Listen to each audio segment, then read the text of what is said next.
আশা করি সবাই ভালো আছেন। যে যেখানে যে অবস্থা থেকে আমার ভিডিওটা দেখছেন, সবাইকে অনেক অনেক প্রীতি, শুভেচ্ছা, সেই সাথে শুভকামনা। আশা করি সবাই ভালো আছেন, সুস্থ আছেন।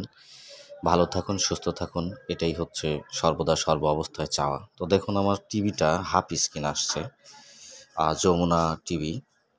তো টিভিটা আমি খুলি, খোলার পরে আসলে কি প্যানেল এখানে ব্যবহার করা হয়েছে সেটা দেখব। তো টিভিটা আমরা খুললাম, খোলার পরে আমরা দেখতে পাচ্ছি AUO একটা প্যানেল ব্যবহার করা হয়েছে। তো এটা হচ্ছে আমার ডান সাইড আর এদিকে আমার বাম সাইড।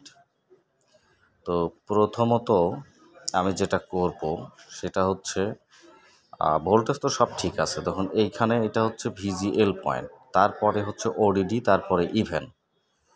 তো ভিজুয়ালটা ঠিক রেখে আমি প্রথমতই ODD আর ইভেন্টটার জাম্পারিং ছাড়িয়ে দিব, অর্থাৎ লাইনটা কেটে দিব।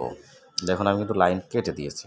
তো লাইন কেটে দেওয়ার পরে আমার সিমটমটা কী আসে বা কেমন ছবি আসে সেটা দেখব। এর কিন্তু সাইড কপ নাই। তো দেখুন আমার কিন্তু স্ক্রিনটা ফুল আসছে, কিন্তু কেমন ডবল স্ক্রিন এবং লাফালাফি করতেছে।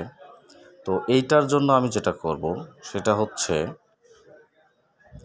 ODD থেকে VGL আর ইভেন থেকে আমি হচ্ছে AVDD, যে 15 বা 12 ভোল্টেজ থাকে, সেইখান থেকে ইভেন আর AVDD ভোল্টেজটা জাম্পারিং করব এবং VGL ভোল্টেজটা আমি এই কপ থেকে দিয়ে দিব।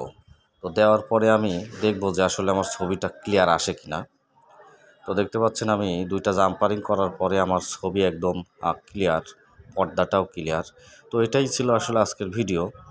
ধন্যবাদ, ভালো থাকুন, সুস্থ থাকুন, এবং আমার ভিডিওটা যদি ভালো লাগে তো অবশ্যই আপনারা লাইক, কমেন্ট, সাবস্ক্রাইব করবেন। তো ভালো থাকুন, সুস্থ থাকুন, আর আমার চ্যানেলের সাথেই থাকুন, দেখতে থাকুন। দেখুন এখন কিন্তু আমার টিভিটা একদম ওকে, আর কোনো লাফালাফি, ডবল স্ক্রিন কোনো কিছুই না, একদম ক্লিয়ার, পারফেক্ট সাউন্ড, পারফেক্ট ছবি। ধন্যবাদ।